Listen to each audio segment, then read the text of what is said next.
Hello friends, कैसे हैं आप सब। Welcome to my channel literature with जैसरा classes. Tintern Abbey by William Wordsworth हमारा जो है पोएम चल रही थी और चल रहा था, और इसकी हम टेक्स्ट को एक्सप्लेन कर रहे हैं लाइन बाय लाइन। ठीक है, ये आपको पता ही होगा।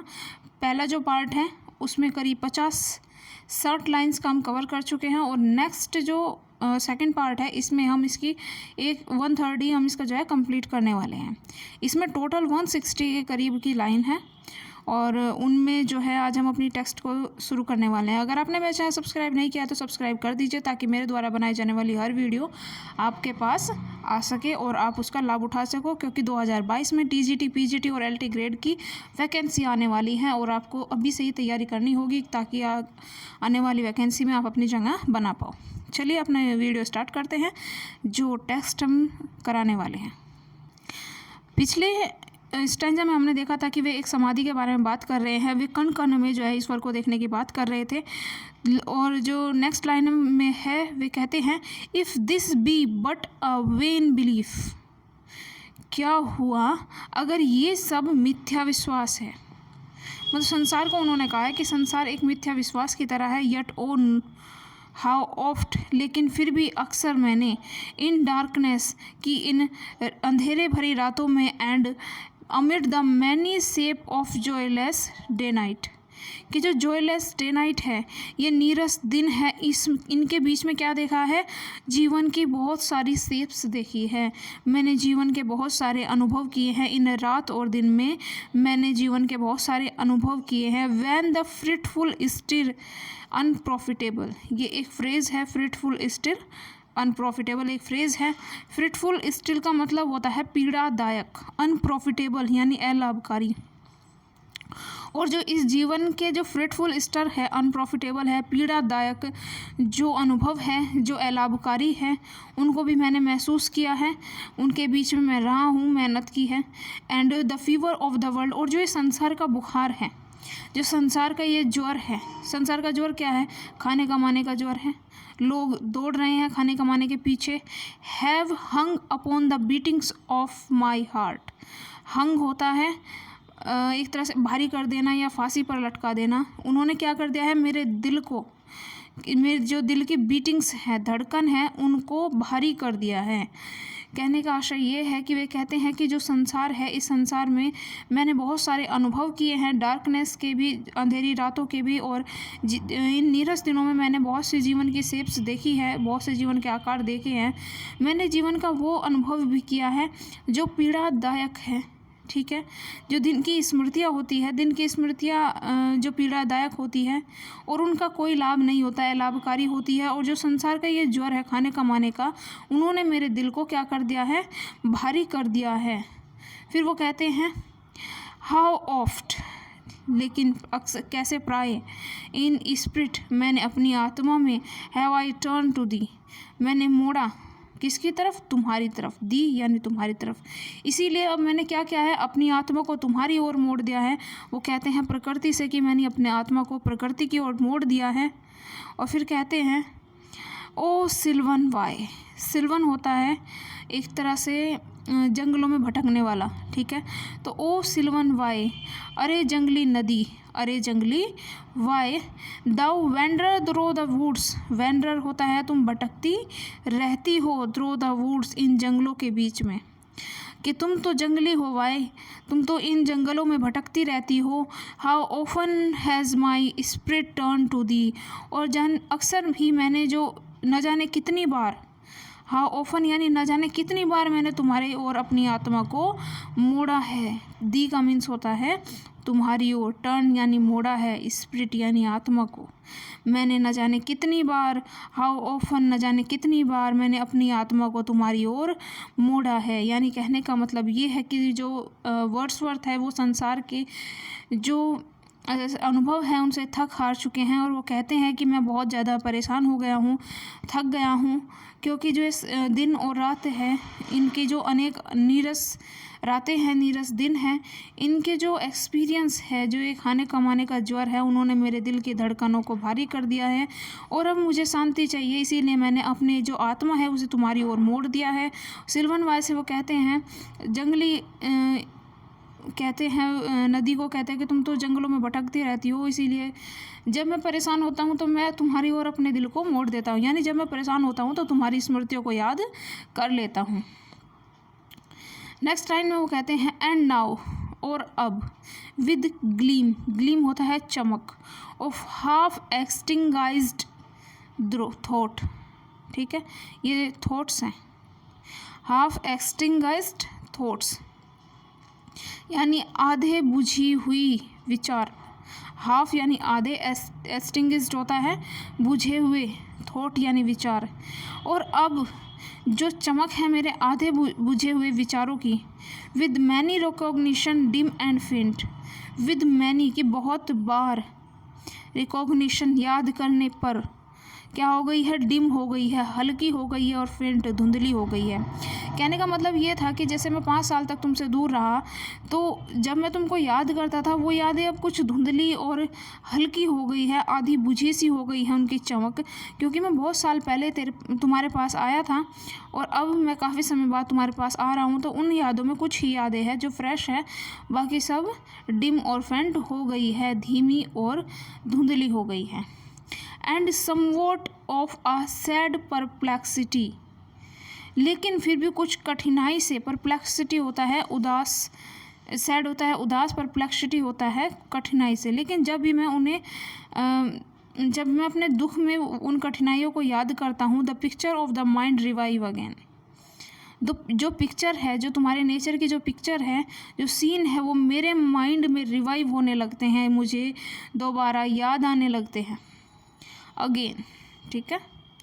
एंड जब ये संसार की, वो कहते हैं कि जो मैं जब तुम्हारे पास आया था तो जो तुम्हारी चमक थी वो अब मेरे विचारों में थोड़ी धुंधली हो गई है, आधी बुझी सी हो गई है, लेकिन जब भी मैं तुम्हें बहुत बार जब मैं तुम्हें याद करने की कोशिश करता था तो वो अब हल्की और धुंधली सी हो गई है, लेकिन काफ़ी याद करने पर जब मैं अपने मस्तिष्क पर जोर डालता हूँ, मैं उदास होता हूँ इन कठिनाइयों के बीच में, सैड परप्लेक्सिटी यानी जीवन की कठिनाइयों के बीच में जब मैं परेशान होता हूँ तो मैं तुम्हारी पिक्चर्स को याद करता हूँ और मेरा जो दिमाग है वो उन चीज़ों को दोबारा रिवाइव कर देता है, यानी जो मैंने कुछ देखा था वहाँ पर उन चीज़ों को मेरे सामने फिर से ले आता है।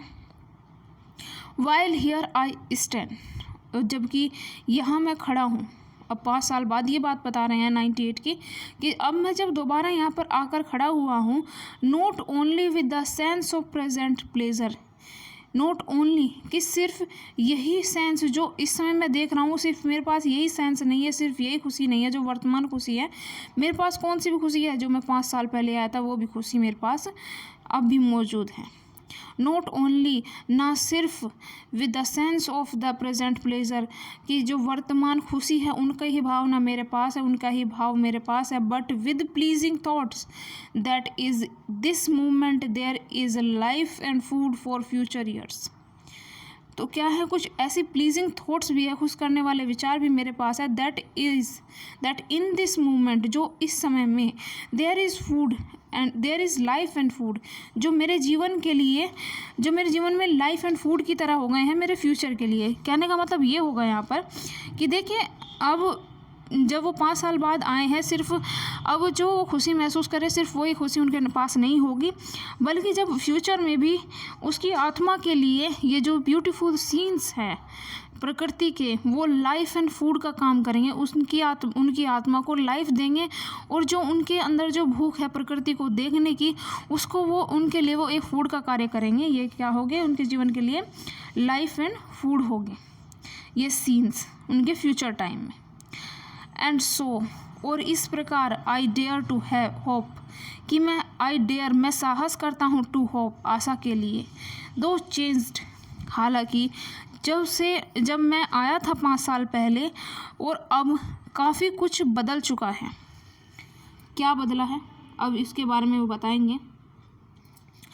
नो डाउट, इसमें कोई शक नहीं, from what I was when first I come among these hills, for what I was, कि मैं क्या था 5 साल पहले जो था, when first I come along these hills, जब मैं इन पहाड़ों पर आया था, तब में और अब के समय में काफ़ी जो है चेंज्ड हो चुका है। देखिए मैंने कहा था इसमें डबल एक्सपोजर टेक्निक का इस्तेमाल हुआ है।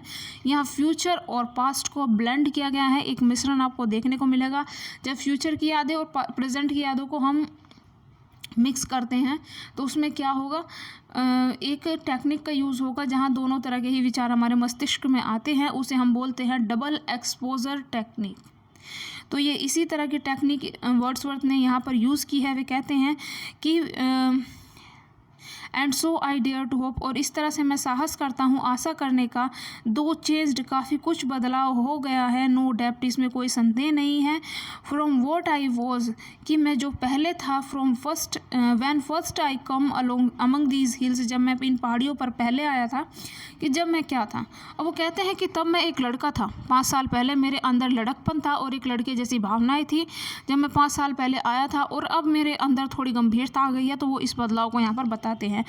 वैन लाइक अ रो कि मैं कैसा था, एक रो की तरह था। रो होता है हिरन का बच्चा, कि मैं एक हिरन की तरह था। I bounded over the mountains, I bounded यानी मैंने उछल कूद की थी, ओवर द माउंटेन्स इन पर्वतों के ऊपर, by the sides of the deep river जो ये गहरी नदी है, इन नदियों के साइड्स पर मैं घूमा था, एंड द लोनली स्ट्रीम्स जो ये अकेली जलधाराएं हैं, लोनली होता है अकेली जलधाराएं, स्ट्रीम्स, इन अकेले जलधाराओं के ऊपर से इनके पास से मैं गुजरा था। Wherever nature led, whenever यानी जहाँ भी नेचर प्रकृति लेड ले गई। मैं कैसे घूम रहा था, एक रो की तरह घूम रहा था, एक हिरन के बच्चे की तरह। जब मैं पहली बार यहाँ आया था तो घूम रहा था मैंने इन पर्वतों पर, गहरी नदियों के किनारों पर, और जो अकेली छोटी जलधाराएं हैं उन पर हो उछल कूद की थी। और वो कहते हैं कि जहाँ भी प्रकृति मुझे ले गई मैं उसके साथ गया। More like a man flying from something that he dreads, वो कहते हैं मोर लाइक अ मैन उस व्यक्ति की तरह, फ्लाइंग फ्रॉम समथिंग ही ड्रीड्स कि जहाँ भी वो उसे उड़ा कर ले गई मैं उस व्यक्ति की तरह उसके साथ उड़ता चला गया। Then one who sought the thing he loved, अब वो क्या होता है, then one who sought the thing he loved कि जिसे वह खोज रहा था उसके पीछे जाता रहा। शॉट होता है खोजना, ठीक है। तो जिस एक ऐसे व्यक्ति की तरह मैं उसके साथ पीछे प्रकृति के साथ में बहता चला गया, भागता चला गया, जहाँ भी वो मुझे उड़ा कर ले गई, जैसे कि मैं उसके अंदर कुछ ढूंढ रहा हूँ, वो चीज़ जिसे मैं पसंद करता था। फॉर नेचर देन, और अब कैसी प्रकृति मेरे लिए कैसी हो गई है, फॉर नेचर देन, तो अब कैसी हो गई है। द कोआर्सर होता है, कोआर्सर आप कह सकते हैं जो भद्दी खुशी होती है, यानी जो सेंसुअल प्लेजर होती है उसको बोलते हैं। लड़कपन की जो सेंसुअल प्लेजर होती है उसको बोलते हैं कोआर्सर, यानी भद्दी प्लेजर्स यानी खुशियाँ ऑफ माई बॉयज डेज, जो मेरे लड़कपन की भद्दी खुशियाँ थी। And their glad animal movements all gone away, और जो ग्लैंड होते हैं, ग्लैंड यानी उछल कूद, जंगली जानवरों के जो उछल कूद वाले काम होते हैं, अब वो सब चले गए हैं। देखिए जब चाइल्ड एक तरह से बॉयज़ एज आती है यानी लड़कपन आता है, तो तब व्यक्ति क्या करता है, उछल कूद करता है, जैसे कि जंगली जानवरों की तरह इधर उधर घूमता फिरो जाएगा। तो वो क्या कहेगा, ऐसे ही फिरते रहने को क्या कहेंगे कि उसके अंदर लड़कपन है। लेकिन अब 5 साल बाद जब वो आए हैं तो काफ़ी मैच्योर हो चुके हैं, और वो कहते हैं कि अब मेरे अंदर वो सब चीज़ें नहीं हैं। नेचर में जो है जो चीज़ें मैं 5 साल पहले देखता था वो अब नहीं देख पा रहा हूँ, क्योंकि वो जो लड़कपन है वो कोआर्सर प्लेजर है, सेंसुअल प्लेजर है मेरे लड़कपन की, जैसे कि किसी जंगली जानवर की उछल कूद वाले कार्य होते हैं, वो अब मेरे चले गए हैं। टू मी, और मेरे लिए, was all in was, for nature then to me was all in all, ठीक है। और तब मेरे लिए जो प्रकृति है, ऑल इन ऑल होता है सर्वे सर्वा हो गई थी, यानी मेरा जो सब कुछ है मैं किस में देख रहा था, प्रकृति में देख रहा था। आई कैन नॉट पेंट कि मैं बता नहीं सकता, कहते हैं कि मैं इस चीज़ का वर्णन नहीं कर सकता, पेंट नहीं कर सकता। वॉट देन आई वॉज कि तब मैं क्या था। The sounding cataract haunted me like a patient. जो साउंडिंग होता है यानी जो झरनों की आवाज़ होती है, शोर मचाते हुए झरने, कैटरैक्ट होता है झरने, जो शोर मचाते हुए झरने होते हैं, हॉन्टेड मी, हॉन्टेड होता है यानी मुझे अपनी ओर खींचते थे, मुझे दबोच लेते थे, लाइक अ पैशन, जैसे कि मेरा कोई वो पेशन हो, जैसे इंसान का कोई पेशन होता है और वो उसे अपनी ओर खींचता है, उसी तरह से क्या होता था, जो प्रकृति थी वो मुझे अपनी ओर खींच रही थी। ये जो शोर मचाते झरने थे मुझे अपनी ओर खींच रहे थे, मुझे दबोच रहे थे। द टॉल रॉक, लंबी चट्टानें, द माउंटेन्स, पर्वत, the deep and gloomy would, जो ये गहरे काले जंगल हैं, डीप होता है गहरे, ग्लूमी होता है घने, वुड यानी जंगल, गहरे घने जंगल। तो वो क्या कहते हैं कि ये सब चीज़ें मुझे अपनी ओर खींच रहे थे। खींचने का मतलब यह है कि मैं इन चीज़ों की तरफ बहता चला जा रहा था। जब प्रकृति के साथ में व्यक्ति होता है और लड़कपन में होता है तो वो सीरियस नहीं होता और वो जो चीज़ उसे अपनी ओर खींचती है अपने पैशन की ओर भगा चला जाता है। इसी तरह से ये कह रहे हैं कि जो शोर मचाते हुए झरने हैं वो मुझे अपनी ओर खींच रहे थे, जो लंबी चट्टानें हैं, जो माउंटेन है, ये गहरे घने जंगल है, वो मुझे अपनी ओर खींच रहे थे। देयर कलर, उनके रंग, देयर फॉर्म्स, उनके आकार, were then to me an appetite, उस समय मेरे लिए क्या थे, मेरी एक भूख थे। एपिटाइट होता है भूख, ठीक है। भूख का मतलब यहाँ पर ये होगा कि मैं जितना भी इन प्रकृति जंगलों को, इनकी सौंदर्य को देखता जा रहा था, मैं मेरे जो लड़कपन में मेरी भावनाएं थी वो मुझे इनके बारे में और जानने के लिए एक तरह से उकसा रही थी, मुझे उत्तेजित कर रही थी कि मैं इन चीज़ों को और जानूं। तो इन चीज़ों को, जो जंगल है, जो ये गहरे घने जंगल है, इनके रंग हैं, इनके फॉर्म्स हैं, माउंटेन, ये झरने की आवाज़ मुझे अपनी ओर खींच रहे थे और मुझे ऐसा लग रहा था कि मैं बस इसे और ज़्यादा खोजता चला जाऊँ और ज़्यादा इनमें बहता चला जाऊँ। मुझे क्या हो गई थी, इनकी एक एपिटाइट हो गई थी, मुझे इनकी एक भूख अपने अंदर महसूस हो रही थी। A feeling and a love, एक भावना, एक एहसास और एक प्रेम। That had no need of a remoter charm यानी किसी बाहरी सौंदर्य की आवश्यकता नहीं रह गई थी, ठीक है। यानी मैं प्रकृति में इतना ज़्यादा डूब गया था कि मुझे जो बाहरी जो सौंदर्य है, रिमोटर चार्म है, उसकी आवश्यकता नहीं रह गई थी। बाय थॉट सप्लाइड, जो मेरे विचारों में बह रही थी। नोर एनी इंटरेस्ट अनबोरोव्ड फ्रॉम द आई, और ना ही मुझे किसी और की आंखों से देखने का कोई इंटरेस्ट रह गया था, ठीक है। अनबोरोव्ड यानी जो अनदेखा, जो इंटरेस्ट है, अनदेखी जो रुचि है, मेरी आंखें उन्हें भी नहीं देखना चाहती थी। किसी बाहरी सौंदर्य की या फिर किसी अनदेखी चीज़ को मैं, अब मेरी जो आंखें हैं वो रुचि नहीं ले रही थी, क्योंकि क्या हो गया था, जो प्रकृति है उसने मेरी भूख को शांत कर दिया था। द टाइम इज़ पास्ट, क्या हो गया, वो समय गुजर चुका है। The time is past and all its aching joys are now no more. And all, और सभी, इट्स, इसके, एक्किंग देखिए यहाँ पर एक तरह से आपको विरोधाभास देखने को मिलेगा, यानी एक्किंग होता है दर्द भरे, जॉयस होता है आनंद, आर नो मोर, अब नहीं है। या वो कहना चाहते हैं जो मेरा लड़कपन है वो बीत चुका था, जो द टाइम इज़ पास्ट, वो समय बीत चुका था, और जो उस लड़कपन के एक तरह से पीड़ा वाले आनंद थे, पीड़ादायक आनंद थे, पीड़ा से भरे मेरे आनंद थे, वो कैसे हैं, अब नहीं है। एंड ऑल इट्स डिजी यानी सर चकरा देने वाला, या फिर नशा हो जिसके अंदर रैप्चर्स, वो जो आनंद हो, रैप्चर्स होता है आनंद, और जो उसका सर चकरा देने वाले आनंद थे वो भी अब नहीं रहे। देखिए लड़कपन था और उस दौरान शरीर जो होता है काफ़ी चुस्तीला फुर्तीला होता है, तो ऐसे समय में क्या होता था कि ऐसे से आदमी कारनामे कर जाता है, ऐसे ऐसी एक तरह से एडवेंचर कर जाता है कि वो सर चकरा देते था। तो वो कहते हैं कि जो वो सर चकरा देने वाला आनंद था और जो वो मेरे पीड़ा देने वाले आनंद थे वो अब नहीं रहे हैं, वो समय गुजर चुका है, मेरा लड़कपन जा चुका है, और अब मैं 5 साल बाद इन वादियों में फिर से लौटा हूँ। नोट फॉर दिस फेंट आई, वो कहते हैं नोट फॉर दिस फेंट आई, वो कहते हैं कि नोट फॉर दिस फेंट आई, और अब इन चीज़ों से फेंट होता है नहीं, खिन्न नहीं हूँ, मैं इन चीज़ों से खिन्न नहीं हूँ कि मेरा जो लड़कपन है वो जा चुका है।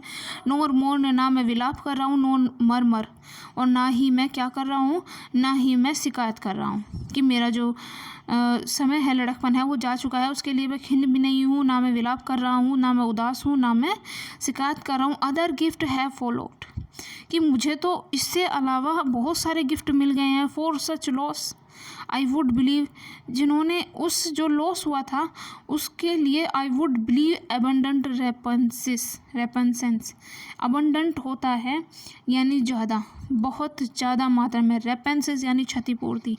जो मेरा लड़कपन में मैंने जो समय बिताया था यहाँ पर, अब मुझे उससे ज़्यादा मिल गया। रेपेंसेस यानी उसने क्षतिपूर्ति कर दिया, बहुत ज़्यादा क्षतिपूर्ति कर दी है उन चीज़ों की, कि जितना मैंने खोया था मैंने उससे ज़्यादा जो गिफ्ट है उनको प्रकृति से पा लिया है। और जो मेरी लॉस था उसकी क्षतिपूर्ति जो ये प्रकृति है उसने बहुत ज़्यादा मात्रा में कर दी है, बहुत ज़्यादा क्षतिपूर्ति बहुत मात्रा में कर दी है। For I have learn to look on nature, और इस तरह से मैंने सीख लिया है प्रकृति के अंदर झांकना। मैंने इस तरह से प्रकृति के अंदर झांकना सीख लिया है। लर्न यानी सीख लिया है। And not as in the hour of thoughtless youth, और जो वो मेरे थॉटलेस यूथ यानी एक तरह से विचार रहित जवानी के जो पल थे, अब ये मैंने इस तरह से नहीं सीखा है, बल्कि मैंने उसमें एक शांत भावना ढूंढ लिया। पहले तो क्या था, वो सब चीज़ थॉटलेस यूथ था, एक तरह से विचार रहित युवावस्था के जो पल थे वो अब नहीं है मेरे अंदर। बट हियरिंग ऑफन टाइम्स, क्या कर रहा हूँ मैं, अक्सर अपने अंदर सुन रहा हूँ, प्रकृति के अंदर जो है अक्सर सुन रहा हूँ द स्टिल, वो शांत sad music of humanity. Sad music यानी जो उदास संगीत है ह्यूमैनिटी का, मानव जाति का शांत और उदास जो म्यूज़िक है मैं उसको सुन रहा हूँ। नोर हार्स यानी कर्कश, हार्स होता है कर्कश, ये कर्कश भी नहीं है। नोर ग्रेटिंग, ये नीरस भी नहीं है। दो ऑफ एम्पल, एम्पल होता है बहुत मात्रा में। दो ऑफ एम्पल पावर टू चेस्टन, चेस्टन होता है एक तरह से शनमार्गी, सही रास्ते पर ले आना। एंड सबड्यू, और शुद्ध कर दिया है। वो कहते हैं कि अब मैं प्रकृति में एक शांत और उदासी भरा संगीत सुन रहा हूँ, जो ना तो कर्कश है ना नीरस है, बल्कि क्या कर दिया है उसने, बहुत बड़ी पावर, बहुत बड़ी शक्ति है। किस चीज़ की, मुझे एक सन्मार्ग पर लाने की, चेष्टन करने की, मुझे सन्मार्ग पर लाने की, सीधे रास्ते पर लाने की। एंड सबड्यू कर दिया है उसने, मुझे शुद्ध कर दिया है। एंड आई फेल्ट, वो कहते हैं एंड आई फेल्ट, अब मैं महसूस करता हूँ अ प्रेजेंस, एक उपस्थिति, दैट डिस्टर्ब्स मी, जो मुझे परेशान करती है। With the Joy of elevated thoughts, जो उच्च विचारों, एलिवेटेड है उच्च विचार, उच्च विचारों का जो आनंद है उससे मुझे परेशान करती है। वो कहते हैं कि मैंने अब एक उपस्थिति को महसूस करता हूँ जिसने मेरे उच्च विचारों का जो आनंद है उसको डिस्टर्ब कर दिया है, उससे मुझे डिस्टर्ब कर दिया है। अ सेंस ऑफ सबलाइम, कि उसने मुझे एक उच्च प्रकार का जो विवेक है, सेंस सबलाइम जो उच्च प्रकार का विवेक है, of something far more deeply interfused होता है, आपस में मिला, ठीक है, एक तरह से आपस में मिल जाना गहराई तक, कि वो मेरे अंदर बहुत गहराई तक मिल गए हैं। जो उच्च विचार है, जो उच्च प्रकार का जो ये सेंस है, विवेक है, ये मेरे अंदर बहुत गहराई तक समा गया है। ये जो प्रकृति ने मुझे दिया है, ये शांति मेरे अंदर बहुत गहराई तक समा गई है। वो dwelling is the light of setting sun, dwelling होता है निवास स्थान, जिसका निवास स्थान कहाँ है, जो डूबते हुए सन की लाइट है, डूबते हुए सूरज की जो लाइट है उनके बीच उसका निवास स्थान है। द राउंड ओशन, जो ये गहरे सागर हैं इनके बीच उसका निवास स्थान है। द लिविंग एयर, इस जीवंत हवा में उसका स्थान है। द ब्लू स्काई, नीले आसमान में उस जो वो सेंस है सबलाइम का, उच्च प्रकार का उसका स्थान है। And in the mind of man, और प्रकृति ने व्यक्ति के मस्तिष्क में भी उसका निवास स्थान बना दिया है। कहने का मतलब ये है कि अब जब मैं प्रकृति के साथ में हूँ तो मुझे अपने अंदर एक उपस्थिति हमेशा दिखाई देती है जो मेरे अंदर उच्च विचार हैं, उन चीज़ का जो आनंद है उनको परेशान करती है। और ये आनंद एक बहुत ही उच्च प्रकार का है, उच्च प्रकार का विवेक है जो मेरे अंदर बहुत दूर तक, गहराई तक समाया हुआ है। जैसे कि इसका निवास स्थान बहुत गहराई तक है, जैसे सूरज के बीच, गहरे सागर के बीच, जीवंत हवाओं के बीच, सागर जीवंत हवा, नीला आकाश और व्यक्ति के मन में भी जो है इसका निवास स्थान हो गया है, जो उच्च प्रकार का आनंद है। इसके स्थान की वो बात करते हैं। अमोशन एक गति, एंड अ स्पिरिट एक आत्मा, दैट इम्पल्स, वो कहते हैं जो उत्तेजित करती है। एक गति, एक आत्मा जो मुझे उत्तेजित करती है। ऑल थिंकिंग थिंग्स, जितनी भी चिंतनशील वस्तुएं हैं, प्राणी हैं। All object of all thoughts, सभी विचारों के जो सभी ऑब्जेक्ट हैं। And rolls through all things, rolls यानी प्राणी हैं, जितने भी वस्तुएं हैं जो प्राणी हैं उन पर वो राज करती हैं।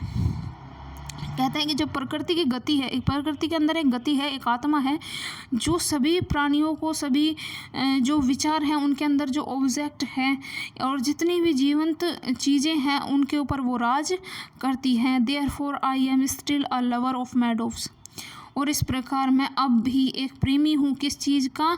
मेडोव्स का, हरे मैदानों का। एंड द वुड्स, इन जंगलों का। एंड द माउंटेन्स, और इन पर्वतों का। And of all that we behold from the green earth, और उन सब चीज़ों का, दैट वी बिहोल्ड होता है देख रहा हूँ, जिन चीज़ों को मैं देखता हूँ, फ्रॉम दिस ग्रीन अर्थ, इस हरी धरती पर, उन सब चीज़ों को जो मैं इस हरी धरती पर देख रहा हूँ, उन सब चीज़ों का क्या है? मैं प्रेमी बन चुका हूँ। मैं प्रकृति के जो हरे मैदान है, जंगल है, पर्वत है और ये जो हरी धरती है, जब मैं इन चीज़ों को देखता हूँ तो मैं इसका एक प्रेमी अब बन चुका हूँ। Of all the mighty world of I and year, कि इस प्रकृति में जो भी दिखाई देता है, इस पावरफुल वर्ल्ड में, इस जो सर्वशक्तिमान जो ये संसार है, इसकी जो आँखें हैं और कान हैं, मैं इन चीज़ों का जो है प्रेमी बन चुका हूँ। Both what they half create and what perceive, मुझे जो इस संसार से प्राप्त होता है और जो आधा भी इसने क्रिएट किया है, आधा क्रिएट किया है यानी जो प्रकृति है वो इस संसार का जो आधा है उसको क्रिएट करती है, उसको जो हम प्राप्त करते हैं। And as well pleased to recognise in nature, recognise यानी जो भी खुश करने के लिए हमें इस प्रकृति में एक तरह से पहचानते हैं।